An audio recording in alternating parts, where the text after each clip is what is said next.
movimento diferente, eu ensino a vocês. Eu vou sentar e vou quicar e vou descendo de uma vez, de uma vez. À près de 200 km de Cayenne sur la route de l'Est, la N2, se trouve la plus longue frontière du territoire français avec un pays voisin, le Brésil. C'est très certainement la plus méconnue des frontières françaises, car à vrai dire, on n'entend jamais parler de cette frontière sinon pour une seule chose, son pont. Un pont binational qui assure la jonction entre les deux rives du fleuve Oyapock, à la frontière de la Guyane française et du Brésil. Jusqu'à présent, ce projet de pont n'aura été qu'une longue suite de ratés et de manqués.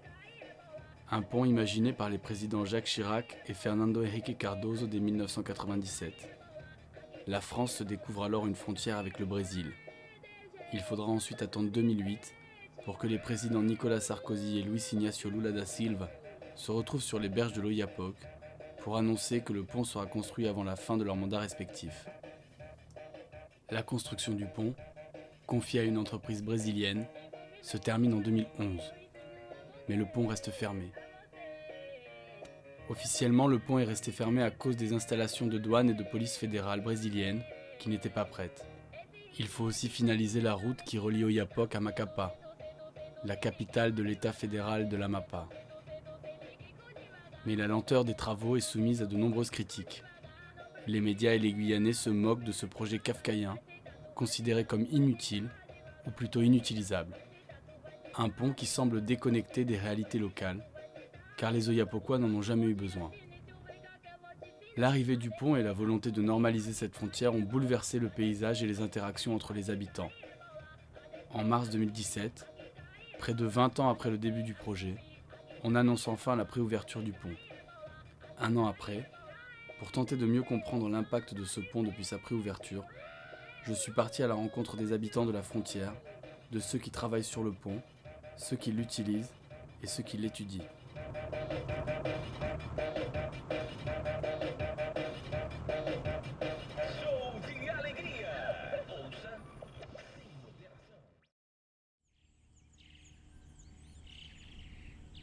Me voilà donc arrivé à la frontière France-Brésil, plus exactement au poste de frontière français, qui se trouve à près de 6 km de la petite bourgade de Saint-Georges.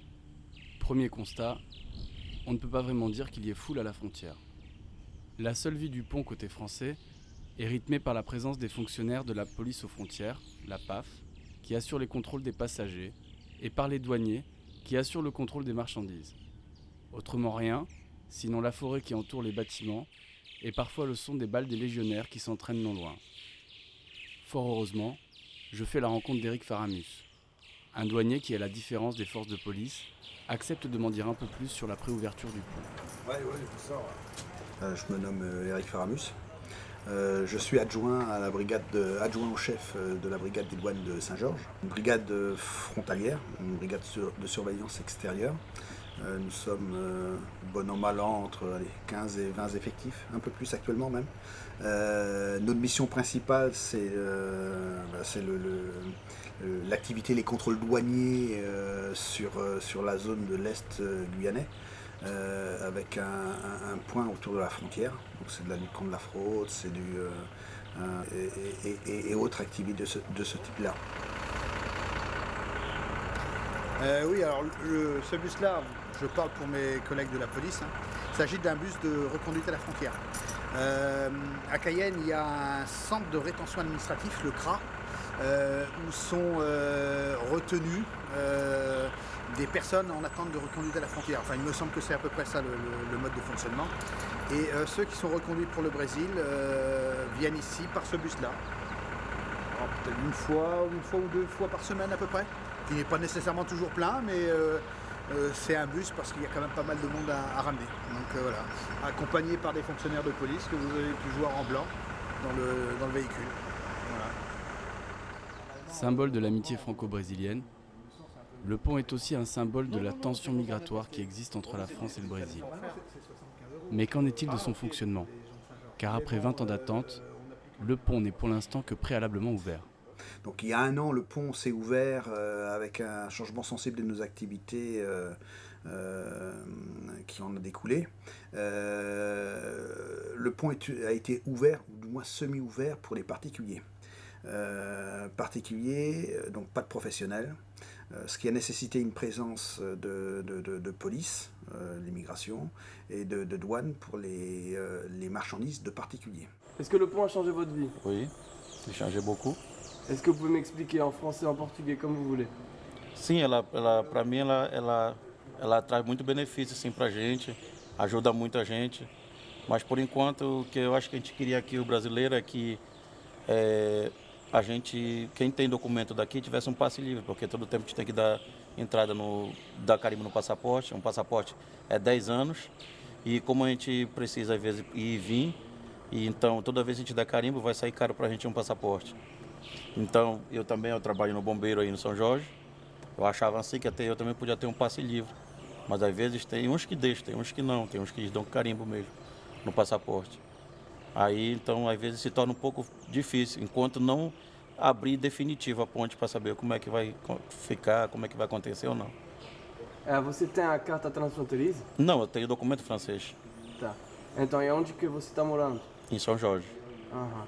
É. Mas você é de Oiapoque ou de... Não, sou do Pará, mas eu moro desde os 14 anos em São Jorge. Eu tenho 42.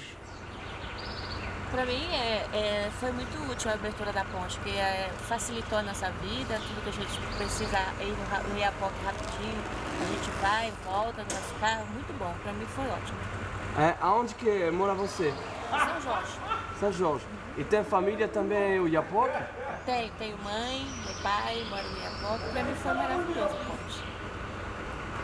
Obrigado. De nada, boa sorte para os tudo. Ok? Ciao. Ciao. Ça a changé, hein? Ça a changé. C'est vite fait. On n'a plus, comme on dit, l'attente pour les pirogues et tout. Ça a changé, vraiment. Et vous habitez de quel côté? À Saint-Georges. Et vous êtes d'où? Je suis brésilienne. De quelle Je- partie? Du Nord, Belém. Ok. Et du coup, vous avez une carte de séjour française? Non, non, j'ai eu la naturalisation française dernièrement. Vous êtes donc transfrontalière. J'ai 2 nationalités, voilà. Et à quelle fréquence vous utilisez le pont? 2 fois par mois, 3 fois par mois. Écoutez, je trouve ça génial. Mes cousines qui viennent du Canada et des Antilles, vous voyez, je les amène manger à Oiapoque. Donc ça me permet de faire l'aller-retour, de découvrir toute la région. Donc en une journée, vraiment c'est génial parce qu'on fait l'est de la Guyane. Et ce pont, vraiment, je trouve, sans le pont, bon, on aurait mis plus de temps, on n'aurait pas pu faire l'aller-retour dans la journée, quoi. Ouais. Alors ça nous permet de faire du tourisme, vous voyez, d'aller au-delà de la Guyane et grâce au pont. Et qu'est-ce que vous allez faire de l'autre côté?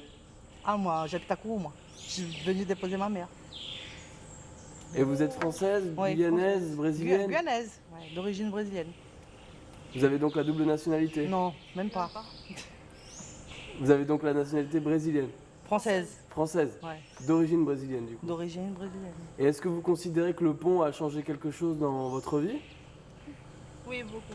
Beaucoup, ouais, un peu. Pas trop. Si. Non, pas trop. Quand on veut aller. Non, parce que il devait être ouvert à frontière comme ça, pour moi, ça devait être ouvert 24 heures. Là, tu vois, on a des heures. On doit courir, speed. Tu vois. Un pont, normalement, frontière, pour moi, la frontière, c'est 24 heures. Je pense que dans le sens Saint-Georges, Oiapoque, ça a changé pas mal de choses, enfin vis-à-vis des Guyanais ou Français, mais au niveau des Brésiliens qui vivent à Oiapoque, au niveau de la vie économique, c'est sûr que le pont a ramené beaucoup de choses. Donc ça a ramené beaucoup au niveau économique, ça a été positif, on va dire ça, on pourra dire ça comme ça. Mais sinon, un Brésilien qui vit à Oiapoque traverser le pont, je n'ai pas vu beaucoup. Donc je ne sais pas si sur 10 familles de Oiapoque, si on a au moins 1 ou 2 familles qui vont traverser le pont. Et donc vous avez une carte transfrontalière, une assurance, comment ça se passe? Parce que votre voilà. véhicule, il est quoi? Il est français, brésilien? Non, il est brésilien, donc j'assure mon véhicule 1 fois par mois. Donc je paye 175 € par mois d'assurance. vu qu'il est immatriculé au Brésil. Sinon, dans l'autre sens, on n'a pas besoin d'assurance. Et moi, je suis franco-brésilien en fait. J'ai la double nationalité. Donc j'ai cette chance-là de pouvoir avoir la double nationalité, on va dire ça. Force est de constater que le pont favorise largement les Guyanais. Et mis à part quelques touristes, j'ai principalement rencontré des Brésiliens vivant en Guyane utiliser ce pont. En revanche, je n'ai plus jamais recroisé un véhicule brésilien. Peu de voitures brésiliennes peuvent rentrer en France, pour des aspects douaniers, qui sont liés avec des histoires de visa. Se double là-dessus des problèmes d'assurance frontière. C'est-à-dire que les véhicules brésiliens, pour circuler en France, et vous ne vous y trompez pas, on parle toujours de douane, puisque un véhicule est une marchandise pour nous. Les véhicules brésiliens, pour circuler en France, doivent être assurés. Les assurances brésiliennes ne sont pas reconnues. On propose des assurances, on va dire, entre guillemets, de dépannage, qui ne sont pas très adaptées autant par leur montant que par leurs conditions de délivrance à la situation actuelle. C'est des choses qui sont en train de changer, mais dans les faits, on délivre aussi pas énormément d'assurance frontière aux quelques véhicules brésiliens qui veulent rentrer. En conséquence, l'ouverture du pont est, quand on regarde les chiffres, beaucoup plus favorable aux Guyanais dans le passage de frontière qu'aux Brésiliens. Donc peu de véhicules brésiliens rentrent. Donc la marchandise qui va dans les véhicules brésiliens, on en a peu aussi. Et finalement, les marchandises brésiliennes autres, c'est par les véhicules français qui vont au Brésil et qui rentrent. On a notamment un fort trafic de locaux qui vont à la journée et qui rentrent. Finalement, c'est en directe concurrence avec ce qui se faisait avant sur pirogue. C'est simplement plus facile d'y aller en voiture pour faire certaines courses, certains achats, notamment liés à l'alimentaire, avec les limitations dont on parlait. Mais l'alimentaire ne se limite pas qu'à la viande, bien entendu. Il y a d'autres choses qui sont tout à fait autorisées. Donc, en semaine, notamment, avec les horaires d'ouverture actuels que l'on a, ouverts de 8h à 12h, de 14 à 18h en semaine, et le samedi matin, on est en concurrence, là pour le coup, au moins pour le trafic régulier, légal, en concurrence avec les pirogues. Le trafic irrégulier, on ne se fait pas d'illusions. Bien qu'on ait quelquefois intercepté certaines marchandises qui n'avaient pas lieu de passer, autant par inattention des gens, par méconnaissance que quelquefois par tentative de fraude, mais en fait les vraies tentatives de fraude, les gens ne vont pas s'exposer à passer par le pont. Un autre sens, et d'ailleurs on continue à trouver de la fraude qui passe par les pirogues et par le fleuve. Donc il y a un trafic toujours de pirogues, un déplacement de personnes et de marchandises par le fleuve. Ça perdure d'autant plus que le week-end, pour l'instant, le pont n'est pas ouvert. Donc on a beaucoup de touristes qui continuent à aller au Brésil à la journée ou au week-end par les pirogues. Pour tenter d'en savoir un peu plus sur cette préouverture du pont, je décide de me rendre à Oiapoque, côté brésilien. Dans l'impossibilité de traverser le pont, je me rends à Oiapoque en pirogue pour partir à la rencontre de Gutenberg Vilhena Silva, un géographe spécialiste de la frontière Guyane-Brésil. Bom, a gente está em Oiapoque, hoje é 1º de março de 2018. Estamos indo à ponte binacional entre Brasil e França, né? Uma ligação entre Amapá e Guiana Francesa, uma coletividade territorial francesa desde 2016, e a ideia é traçar um panorama lá sobre algumas questões pertinentes à inauguração da ponte, o que ela traz de simbologia na sua inauguração, que já foi feita, mas de forma parcial. E neste momento é importante ressaltar que a ponte ela não faz uma ligação direta, ou seja, em razão de Oiapoque e São Jorge não estarem face a face, a ponte ela foi construída mais ou menos de maneira equidistante entre as duas cidades. Mas acontece que com a perspectiva de criação da ponte, essa área que agora estamos começou a ser valorizada. Com a proposta da ponte, depois toda a infraestrutura viária, né, de sua criação, construção, etc., até a sua inauguração, essa área começou a ser valorizada. Então, o terreno aqui próximo, sistematicamente, tem aumentado o seu valor em razão justamente de todo o potencial econômico que a ponte ela carrega consigo. Agora, a gente está indo mais devagar, justamente para comentar um pouco do que representa essa ponte em relação ao que a gente está vendo agora, que é a estrutura da aduana do lado brasileiro. Então agora a gente está numa área que a gente não pode mais adentrar e depois seguir caminhando para falar um pouco mais sobre a simbologia dessa ponte, o que ela representa do ponto de vista histórico, o que ela representa do ponto de vista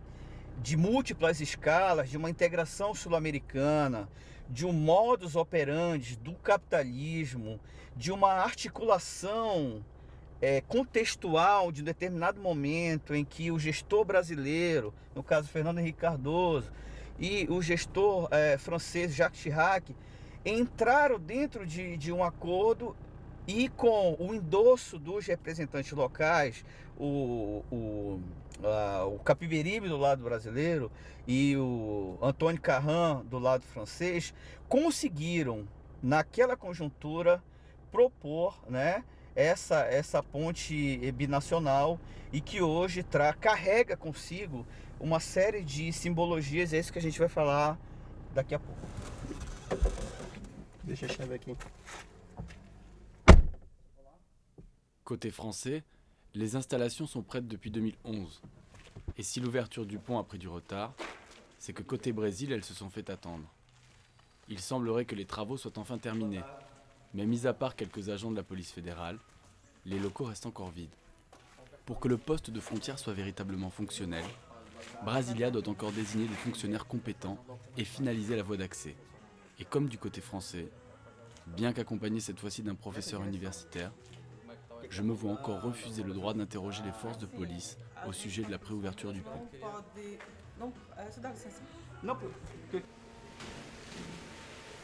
Mais grâce au contact du professeur Gutenberg, nous faisons appel à un agent de la Receita Federal, l'équivalent de la douane française. Il est lui disposé à répondre à nos questions. Oi. Tudo bem? Gutenberg. Me falaram o teu nome ali que eu tinha esquecido e eu já esqueci de novo. Marcos Prioto. Marcos Prioto. Então, Marcos Prioto, nós estamos fazendo um documentário sobre a situação atual da circulação de mercadorias e pessoas. Há, pelo menos, boato de que a inauguração total ela será em maio. Você confirma isso ou não? Não, a Receita não tem essa informação oficial. Né? Isso, eu já ouvi essa conversa, mas ela é extraoficial. Extraoficial. A gente tem expectativa, mas é expectativa de que nos próximos meses seja possível. Né? Porque agora, da parte de infraestrutura, só falta o asfaltamento aqui, né? que ainda está pendente. O restante está tudo certo. O sistema de vigilância está operando, o cercamento está completo, todo o restante do que se faltava fazer já tá. E em relação ao que pode e não pode entrar do lado brasileiro, como é que está o avanço da legislação? A gente esperava que tivesse algum tratado, ou alguma, mesmo que não fosse um tratado, uma flexibilização das normas da Guiana Francesa, para que as pessoas pudessem ir para a Guiana Francesa, porque hoje o fluxo é só de vinda, não vai. A gente atende em média 50 carros que entram por dia, e até hoje deve ter ido uns 10 ou 20 em um ano de operação, veículos brasileiros que foram para a Guiana. Hoje o visto, que eles exigem o visto para o visto custa 60 euros. Então, se você imaginar uma família de 4 pessoas, por exemplo, vai gastar 250 euros, a uma média de R$4, vão ser quase R$1.000 de visto. Né?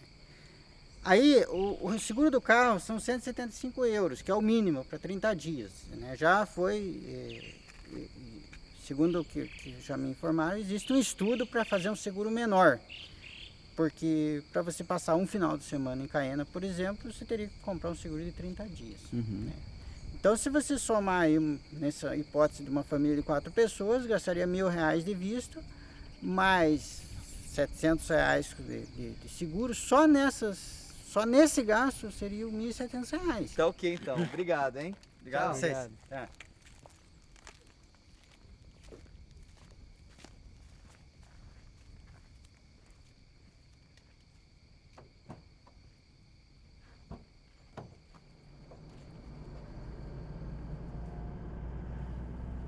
Nous obtenons finalement l'autorisation de la police fédérale de se rendre sur le pont avec notre véhicule.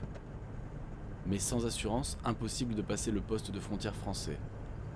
Entre les horaires d'ouverture de 8h à midi et de 14h à 18h en semaine, et de 8h à midi le samedi matin, la fermeture tous les jours fériés, la distance avec les villes d'Oiapoque et Saint-Georges, sans parler des contraintes administratives d'un côté comme de l'autre, ce pont binational est décidément difficile d'accès. Mais nous y voilà enfin, accompagnés du professeur Gutenberg et de son élève Thiago. Nous traversons à pied le fleuve Oiapoque et les 280 mètres de pont qui séparent les deux rives pour se rendre du côté français.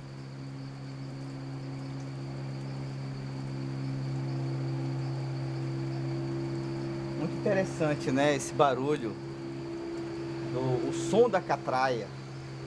É o som da fronteira, sabia? O som da catraia é o som da fronteira. A catraia vai, a catraia vem. E o som, ele vai ecoando, que ele se naturaliza como sendo o som da fronteira.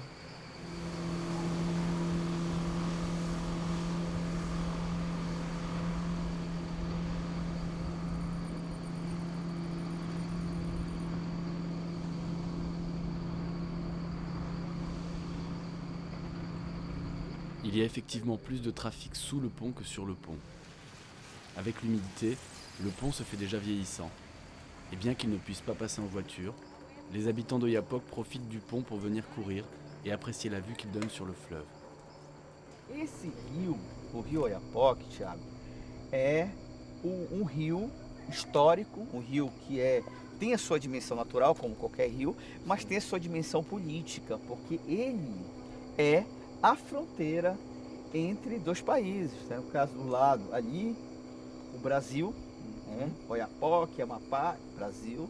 E aqui onde nós estamos, neste lado agora, a França, Guiana Francesa, Saint-Georges, que é a cidade de contato com Oiapoque.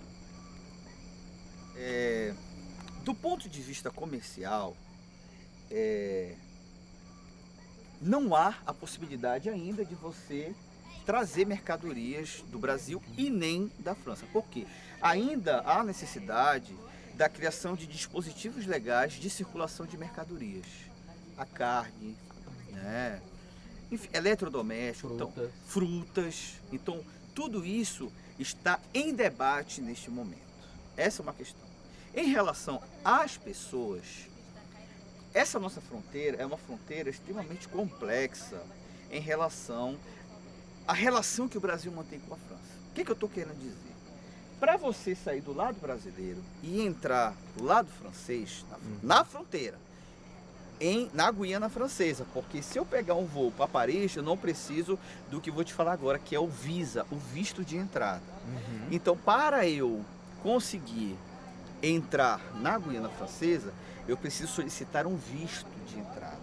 E eu preciso justificar os motivos que me levam a querer entrar na Guiana Francesa. Então, um problema em relação à necessidade do visto, segundo os franceses, né, e há tempos isso é recorrente, é a questão da entrada clandestina, ilegal de brasileiros que vêm aqui do lado francês atuar na garimpagem ilegal de ouro aluvial, né, esse ouro de superfície. Eles vêm e se embrenham nos meandros de rios que cruzam com o rio Oiapoque, como o rio Siquini, perto de uma comunidade de brasileiros do lado brasileiro, que é Ilha Bela, é onde justamente se concentram pessoas que estão esperando uma oportunidade de entrar no garimpo, ou que trabalham com equipamentos que vão servir para abastecer o garimpo. Então você tem um problema que é um problema com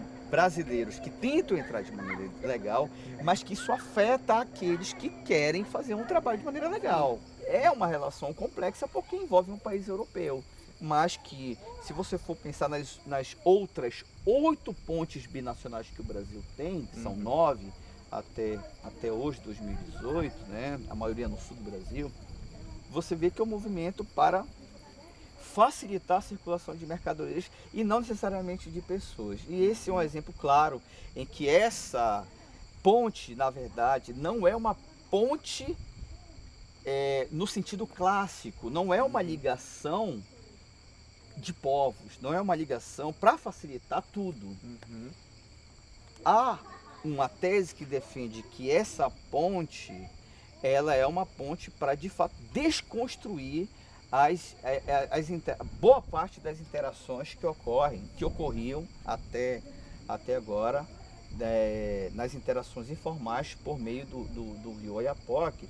E os catraieiros, que são os trabalhadores que mais utilizam o rio para o trabalho, eles são um exemplo claro de como a ponte afeta as interações entre os povos dos dois lados de fronteira. Então esse trabalho depois bebe, né?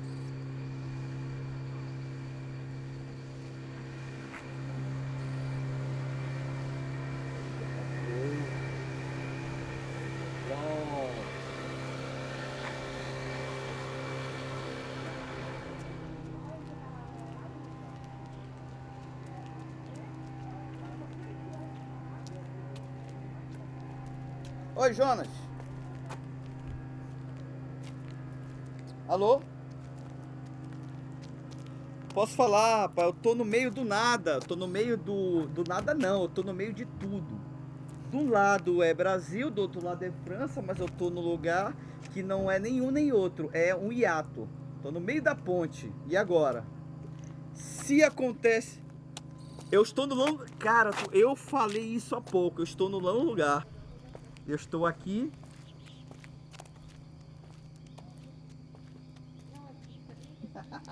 Pode crer. E aí, meu parceiro, diga lá. On peut considérer que la préouverture du pont binational ne répond pas encore aux attentes de la population. Et bien que très favorable aux Guyanais, cette ouverture en demi-teinte est encore loin de l'idée première pour désenclaver la Guyane et connecter l'Amapa au reste du continent. Symbole d'une amitié franco-brésilienne en construction, le pont a également généré un renforcement de l'idée de frontière dans une région où l'on circulait autrefois sans encombre. Mais maintenant que le pont est là, il faut savoir se projeter vers l'avenir. Cette préouverture n'est qu'un test pour se préparer au jour où le pont sera définitivement ouvert. Il y a encore de nombreux points à régler, mais nul doute qu'une fois la route entre Oiapoque et Macapa finalisée, les choses vont commencer à avancer. Ensuite, l'avenir du pont ne dépendra plus seulement des infrastructures, mais bien des décisions politiques et commerciales qui se jouent au plus haut niveau, à Paris et à Brasilia.